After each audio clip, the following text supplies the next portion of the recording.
The honourable member from Charleswood, St. James, Assiniboia, Headingley.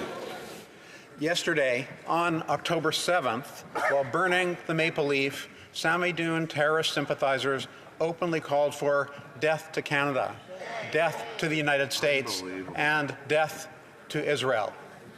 After 9 years of this Prime Minister, sadly calls for death to Canada, and our allies have now been normalized. Samidoun operates as an arm of a listed terrorist organization in Canada.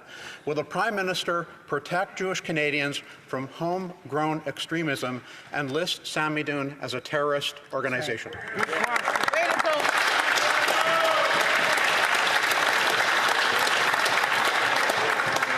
The Honourable Minister for Foreign Affairs. If there's one thing today we will be able to agree is that we both condemn what happened yesterday on the streets of Vancouver talking about. And that's why we will always condemn any form of anti-Semitism. And I'm convinced that everybody in this House will condemn any form of anti-Semitism. Thank you, Mr. Speaker.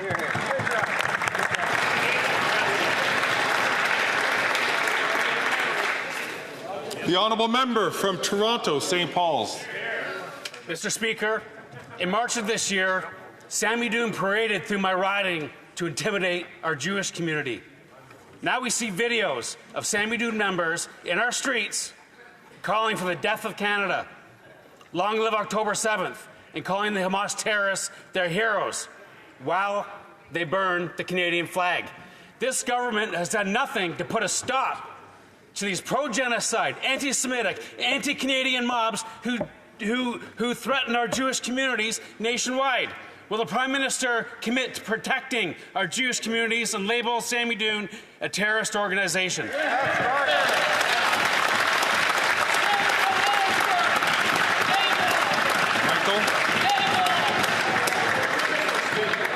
The Honourable Parliamentary Secretary to the Minister of Public Safety.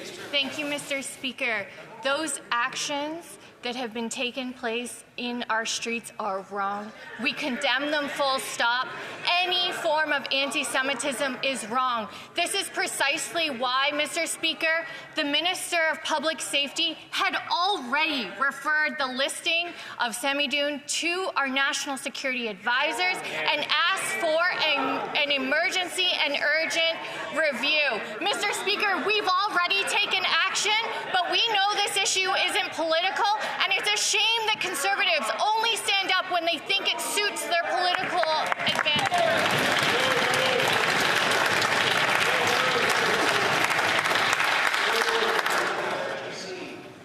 Colleagues, these are very important questions and very important answers. I'm going to ask the honourable member from St. Albert, Edmonton, to please not speak out of turn and allow the questions and answers to occur uninterrupted.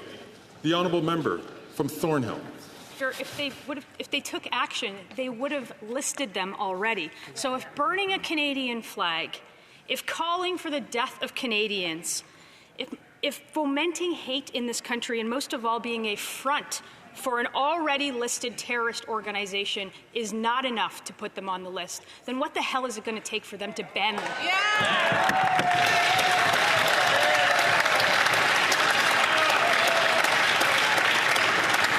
Very quickly, before we go to the answer, I'm just going to ask the honourable member to withdraw the unparliamentary language. The honourable member. The Honourable Parliamentary Secretary to the Minister of Public Safety. Mr. Speaker, when it comes to an issue as serious as this, we are not going to play politics with Canadian safety. But when it comes to listing of terrorist entities, the members opposite know full well it is not a political decision. It is based on the national security services of this country, but it's precisely why the minister had already sent it for an urgent review, understanding that this hate is unacceptable in Canada.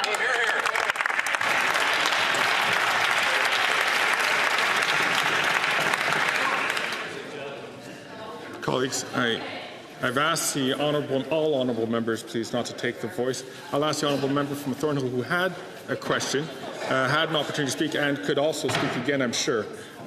Please do not speak out of turn while other members have the floor.